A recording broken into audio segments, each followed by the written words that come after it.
መጨረሻው ዘመን በእስልምና ይኖር አይኖር ባላቅም በመጨረሻው ዘመን ኢሳ ወይም ኢየሱስ ወደ ምድር ይመጣል። በእስልምና ይመስለኛል የአላህን ወይም የፈጣሪን መልእክት ለማስፈጸም ይመጣል ነው። በእኛ በኦርቶዶክስ ደግሞ ለፍርድ እንደሚመጣ ነው የሚናገረው። ስለዚህ ለምንድን ነው ከኢሳ በኋላ ነው መሐመድ የመጣው ወይም ከኢየሱስ በኋላ ቀጥሎ ነው መሐመድ የመጣው? ሃይኖት ለምንድን ነው መሐመድ በመጨረሻው ዘመን እንዲመጣ ያልተመረጠበት ምክንያትና ኢየሱስ እንዲመጣ የተመረጠበት ሪዝን ምክንያቱ ምንድን ነው? በጣም ጥሩ ጥያቄ ነው። አንደኛ ነብዩላህ ኢሳ ወይም ኢየሱስ ክርስቶስ የትንሣኤ ቀን ወይም የመጨረሻው ቀን ላይ ይመጣል ወይ የሚለው ይቺ ዓለም ከመፈጸሟ በፊት ነው የሚመጣው እንጂ የትንሣኤ ቀን ቀድሞ የሚመጣው እርሱ አይደለም። የትንሣኤ ቀን ማለት ሰዎች ከሙታን በሚነሱ ጊዜ መጀመሪያ የሚመጣው ሙታን ተነስተው መጀመሪያ ትንሣኤ ነብዩ መሐመድ ሰለላሁ ዐለይሂ ወሰለም ናቸው። ሐዲስ ላይ ሲናገሩ አና አወል ምን ተንሸቁ ዐንሁ ቀብሩ የውመል ቂያማ አሉ። የትንሣኤ ቀን መጀመሪያ ቀብር ተከፍቶት የምነሳው የመጀመሪያው ትንሣኤ እኔ ነኝ ብለው በቃል ተናግረዋል። አሁን ነብዩላህ ኢሳ ወይም ኢየሱስ ክርስቶስ ትንሣኤ ነኝ ብሎ ተናግረው ሊሆን ይችላል። ነገር ግን የእርሳቸው እኔ የመጀመሪያው ትንሣኤ ነኝ ያሉት። ስለዚህ የመጀመሪያው ተነሽር እርሳቸው ብሎ ተናግረዋል። ነገር ግን ክርስቶስ ወይም ኢሳ አለይሂ ሰላም የዘመኑ ፍጻሜ ከመድረሱ በፊት ይቆራረጥ እና ኢሳ የዘመኑ ፍጻሜ ከመድረሱ በፊት ይመጣል። ለምንድን ነው እርሱ እንዲመጣ የተደረገው? ለምንድን ነው ሌሎቹ ነብያቶች እንዲመጡ የማይደረገው ከተባለ ከእርሱ ጋር የሚያያዝ አንድ ነገር ስላለ ነው። እርሱም ምን መሰለ? አይሁዶች ክርስቶስ ይመጣል ብለው ሲጠብቁ ነበር። እሺ፣ ክርስቶስ ይመጣል ብለው ይጠብቁ ነበር። ይሄን ታውቃለህ? ወይንም መሲህ ይመጣልናል ብለው ሲጠብቁ ነበር። ከዚያ መጣ። ትክክለኛው መሲህ ማን ነው? የማርያም ልጅ ነው። ያ መሲህ ክርስቶስ ቃል የተገባው በነቢያት አንደበት ራሱ ነው። እነሱ ተቀባበሉ፣ አንተ አይደለም ብለው ካዱት፣ ሸመጠጡ። ገብቶሃል አይደል? ስለዚህ እነዚህ ሰዎች አይሁዶች ያ ክርስቶስ ይመጣል ብለው እስከ ዘመኑ ፍጻሜ ድረስ ይጠብቃሉ። ነቢያችን ሰለላሁ ዐለይሂ ወሰለም ሲናገሩ ሐሰተኛው ክርስቶስም የዘመኑ ፍጻሜ ከመድረሱ በፊት ይመጣል አሉ። አይሁዶች የሚጠብቁት ልክ ሲመጣ ጊዜ ሐሰተኛውን ክርስቶስ እንደተቀበሉ አላህ እውነተኛውን ክርስቶስ የዛኔ ያወርደዋል። ያን ሐሰተኛውን ክርስቶስ ማነው ማጥፋት ያለበት? አብርሃም ያጠፋው ይስማማል አይስማማም? ምክንያቱም አብርሃም ክርስቶስ ተብሎ አይታመንምና። ነቢዩ ሙሐመድ ሰለላሁ ዐለይሂ ወሰለም መጥተው እንዲያጠፉ ቢደረግ ይስማማል ነገሩ? አይስማማም በፍጹም። ገብቷቸዋል። ራሱ ያ የተካደው ክርስቶስ ያንን ሐሰተኛውን ክርስቶስ አይሁዶች የሚጠብቁትን ራሱ መጥቶ እሱ ነው ሊያጠፋው የሚገባው። ስለዚህ አንደኛ ለምንድን ነው የሚመጣው? ሐሰተኛውን ክርስቶስ ለመግደል። ሁለተኛ ክርስቶስ ያልሞተበት ዘመን አለ። ማነው ያልኖረው ዘመን አለ። 7 ዓመት ይቀረዋል። በዚች ዓመት ላይ 7 ዓመት ለመኖር ይመጣል። ከዛ በኋላ እንደማናችንም ለመሞት ይመጣል። ሁሉም ሰው ሞትን ቀማሽ ነውና አላህ በቁርአን ላይ ሲናገር ኩሉ ነፍሲን ዛኢቀቱል መውት አለ። ማንም ነፍስ ሞትን ቀማሽ ነች ብሏል። ስለዚህ ክርስቶስም እንደሚሞት ይህንን ለመሞት እንደሚመጣ ነብዩ ሰለላሁ ዐለይሂ ወሰለም ተናግረዋል። ሌላኛው ዋነኛው ምንድነው? ክርስቲያኖችን ስህተት ላይ እንዳሉ ሊነግራቸው ዘንድ ነው። እርሱን በማምለካቸው እርሱን እንደ አምላክ አድርገው በመያዛቸው ስህተት ላይ እንደሆኑ ሊገልጽላቸው ይመጣል። ይወታቸዋል አይደል? ያ ነው አላህ ሱብሓነሁ ወተዓላ ወየውመል ቂያመቲ የኩኑ ዐለይሂም ሸሂዳ ብሎ ተናግሯል። የትንሣኤ ቀንም የዛኔ ይመሰክርባቸዋል በእነርሱ ላይ። ለዚህ ነው የሚመጣው። ለሶስቱ ዋናው ዓላማ ምንድነው? አንደኛ ያንን ሐሰተኛውን ክርስቶስ ሊገድል ይመጣል። ሁለተኛ ክርስቲያኖች እርሱን በማምለካቸው ስህተት ላይ እንዳሉ ሊነግራቸው ዘንድ ነው። ሶስተኛ ልክ እንዲሁ ደግሞ ቀሪ ዘመን ስላለው ያንን ኑሮ ለመሞት ይመጣል። ለማንኛውም ሰው ሞትን ቀማሽ ነው እንዳልሰው። አራተኛ ክርስቶስ ሐጅ አላደረገም። ሐጅ ሊያደርግ ዘንድ ይመጣል። ነቢያቶች ሁሉ ሐጅ አድርገዋል። ክርስቶስም ሐጅና ዑምራ ያደርጋል ብለው ነብዩ ሰለላሁ ዐለይሂ ወሰለም ተናግረዋል። ينزل عيسى ابن مريم في آخر الزمان فيحج بيت الله الحرام ويعتمر የማርያም ልጅ ክርስቶስ የዘመኑ ፍጻሜ ከመድረሱ በፊት ወደ ምድር ይወርዳል፣ ወደ መካ በመሄድም ሐጅን ያደርጋል አሉ።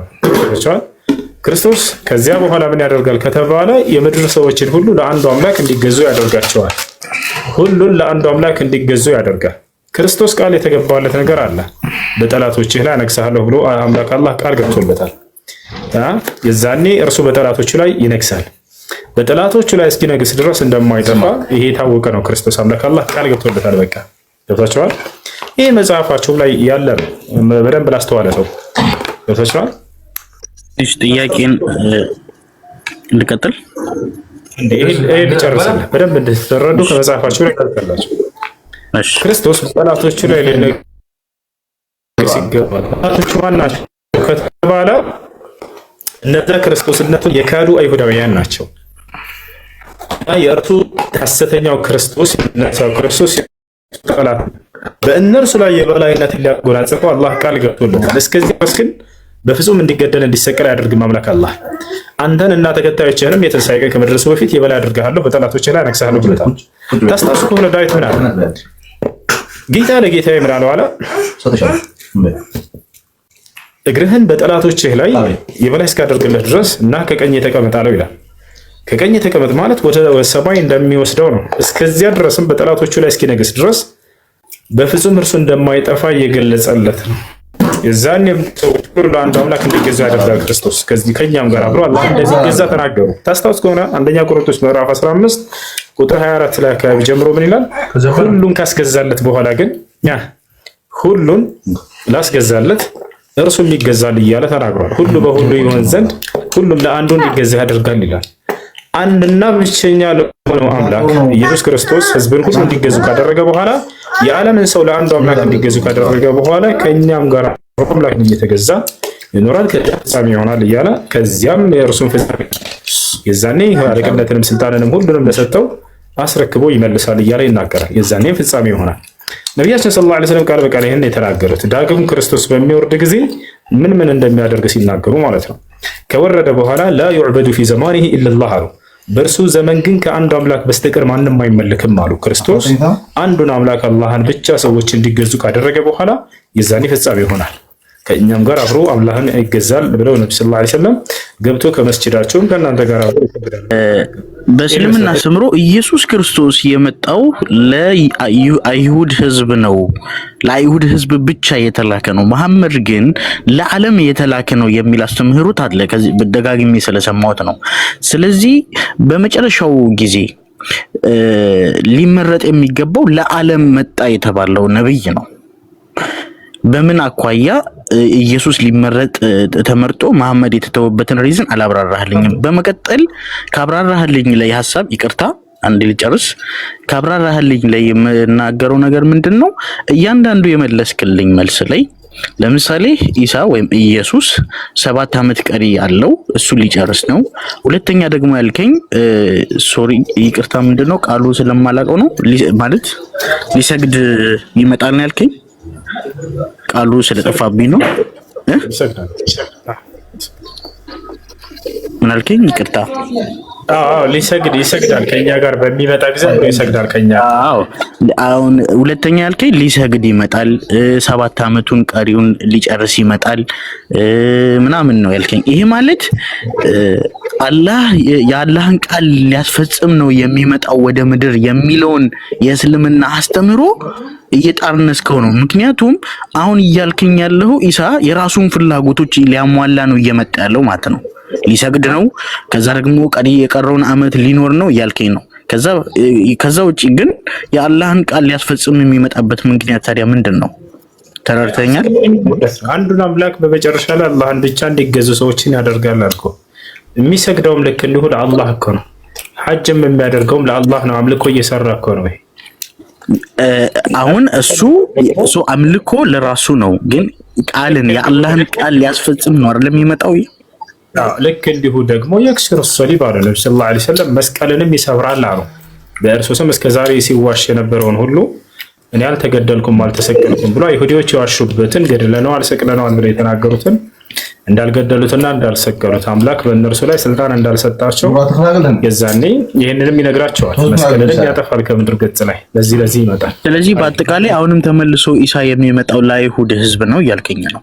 ቢካውዝ ለዓለም የተላከው መሐመድ እኮ ነው። በፈጣሪ ስም ማን ነው እንደሱ ያለ ያላል ከሆነ አንተ ከራስህ እያመጣህ አትበል። አሁን ነው አዳምጥ። ለሶስተኛ ጊዜ ደገመልህ። የምድር ሰዎችን ሁሉ ለአንድ አምላክ ለአላህ እንዲገዙ ያደርጋል። የምድር ሰዎችን ሁሉ ለአንድ አምላክ እንዲገዙ ያደርጋል፣ አይሁድን ብቻ አላልኩም። ስለዚህ የዛኔ በሚመጣ ጊዜ እንደ አንድ የነብዩ ሰለላሁ ዐለይሂ ወሰለም ተከታይ ሆኖ ነው የሚመጣው። የነብያችን ሰለላሁ ዐለይሂ ወሰለምን ህግና ስርዓት ነው የሚከተለው። ቁርአንና ሐዲስን ይዞ ነው የራሳቸውን ህግና ስርዓት ይዞ ነው ሰዎችን የሚመራው። ገብቶሃል አይደል? ስለዚህ የነብያችን ሰለላሁ ዐለይሂ ወሰለም ተከታይ ነው የሚሆነው የዛኔ። ያ ነው እና የሚመጣውም ብቻ ሳይሆን ለዓለም ህዝብ ነው የሚያስተዳድራቸው በቁርአንና በሐዲስ ነው። አይ አይባየና ምን ብላ አመሰግናለሁ። አይ ይሄ ነው እና ታዲያ ሳይመጣ በፊት አንተ እውነት ለምን አትመለስም? ለምን ክርስቶስ አምላክ ነኝ ያላለህን አካል ለምን ታመልከዋለህ? አንተ እርሱን የምትወደው ከሆነ የእርሱን አምላክ አንዱን አምላክ ለምን አታመልክም? የአብርሃም የይስሐቅ የያዕቆብን አምላክ የሆነውን ያንን አንዱን አምላክ ክርስቶስ እኔ አምላክ ነኝ አምልኩኝ አላለም። ክርስቶስ ምን አለ? ብትወዱኝ ግን ትእዛዜን ተከተሉ አለ። ገብታችኋል? የውዴታው መገለጫ ምንድን ነው? ትእዛዛቱን መከተል እንጂ